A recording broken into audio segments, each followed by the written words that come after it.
وموقال ياب أما كاك يقصل كيسا وطا داد كان قاركيس وحالو شيغي إن لسين دونو لعاق ترير أو يكو عشايان عاوة واسلوغو بودي وحاسا حسن شيخ أو كوفش الميد دقالكي على الشباب هدا دادك ووجهي شاكر ربايات كدب قوس وحسن وسو استاغي كدب مركو اوغادي إن قصب ايتاي إن كرسيغا مدحوينيمه Soomaaliya uu baneeyo cadaadis ka imaanaya beesha caalamka waxa hadda u muuqata rajaxumadii ugu weyneed kadib markii lagu cadaadiyay inuu iscasilo wuxuu ka doorbiday madaxweynenimada Soomaaliya inuu noqdo hogaamiye urur siyaasadeed asoo wata dhowr qofood kuwaasi oo aanu jirin deegaan iyo wariba dad ay maamulaan iyo sharciyad ay haystaan waxa la socda qorqor oo loo yaqaan Mr. Qowsar Ali Abgaalow oo Hirshabeelle jawhar ka xukuma iyo sidoo kale عزيز لفتا قرين او انو هيسنين wax sharciyad ah ininka xukuma laascaanood oo la yiraahdo farniye loona yaqaan masarbaac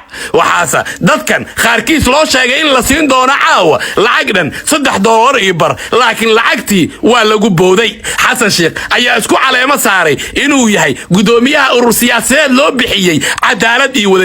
wadajirka xasan iyo kooxdiisa ay sheegayaan halkee ayay taalaa Puntland iyo Jubbaland 3 sano ka hor ayaa ugu dambeysay dawladda Soomaaliya in ay calaaqaad ay la sameeyaan Somaliland mar hore ayay go'day deegaano badan oo koonfurta iyo bartamaha dhacana waxa haysta al-shabaab ciidan Israa'iil badan ayaa dagaal la galiyay kuwaas oo qaab shirqool ah loo laayay waxa deegaanadii dawladda ay qabsatay intooda badan dib u qabsaday al-shabaab halka xasan iyo kooxdiisa la doonayay inay wajahaan deegaanada al-shabaabka ay qabsadeen waxay u soo jeesteen in shacabka ay ku maaweeliyaan xisbi siyaasadeed aan jirin waxayna dadka ay u sheegeen inay siin doonaan lacag dhan $3 iyo bar laakiin caawa hatta $3 iyo barka waa laga waayay xasan iyo kooxdiisa inay siiyaan dadka ay iskugu keeneen hoolka saal waxa halkan ka muuqata in dawladnimadii Soomaaliya lagu ciyaaray goobta waxa buux dhaafiyay xubno wasiir ku xigeenno xildhibaano iyo sidoo kale saraakiil ciidan kuwaasi oo la sheegay in xisbiga hadeesa ka mid naqanay aysan ka sii mid ahaaneen dawladnimada Soomaaliya dadka cusub ee la arkay waxa kamid ah haweeneyda lagu magacaabo Sacdiyo taas oo loo yaqaan Sacdiyo Farimbi caruurteedana ku soo dayacday Mareykanka oo la sheegay in gudoomiye ku xigeen xisbiga ay ka naqanayso masajiro dad cusub oo ku soo biiray xisbigan marka laga reebay haweeneydaas iyo shakhsiyaad kale oo marka horeba xasan gurbaanka u dumeeyay isla markaana musuqa ay ku saaxiibeen dawladnimada Soomaaliya ayaa maraysa heerkii ugu xumaa waqtigan tan iyo markii Soomaaliya xuriyadda ay qaadatay waxay dawladdan ay naqatay tii ugu xumeed ee Soomaaliya soo martay waxaan Ilaahay weydiisanaynaa Soomaaliya inuu siiyo dawlad caadil ah oo ka dulqaado kooxdan ku habsatay Soomaaliya dhibaatada culusna ee ku haysa ummadda Soomaaliyeed qof walba Soomaali ah muraadku leeyahay Ilaahay ha u sahlo waxaan Ilaahay subhanahu wa ta'ala aan ka mangareynaa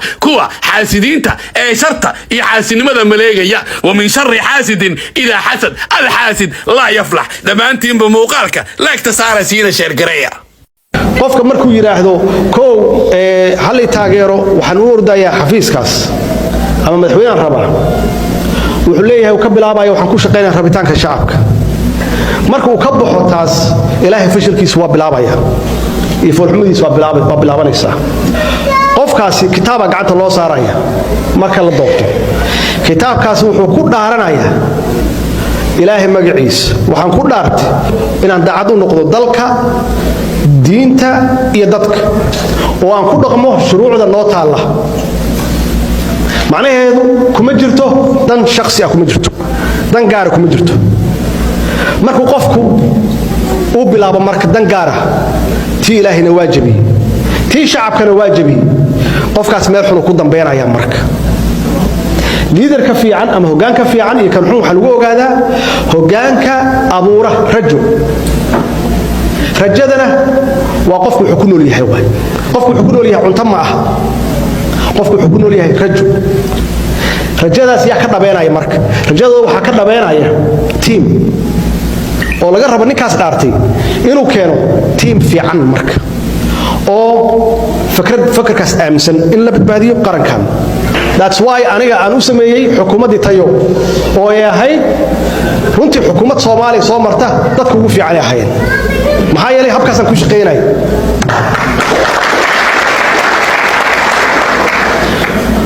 dhaqanka Soomaaliya Afrikaan waxay tahay ninka madaxda ah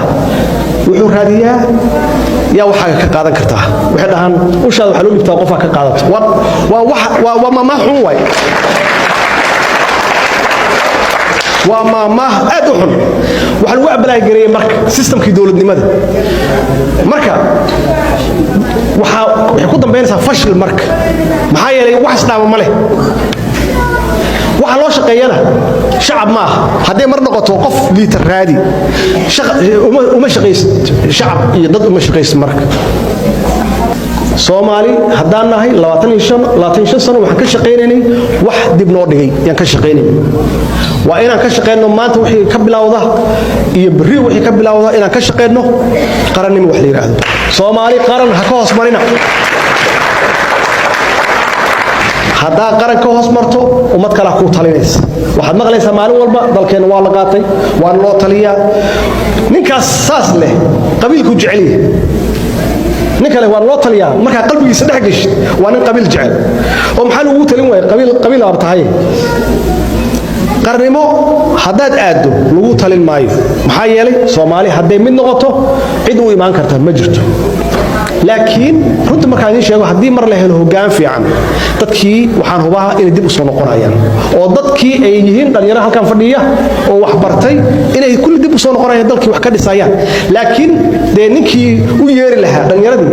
oo ka faa'iideysan lahaa idinkaa la rabaa inaad ka shaqaysaan oo aad keentaan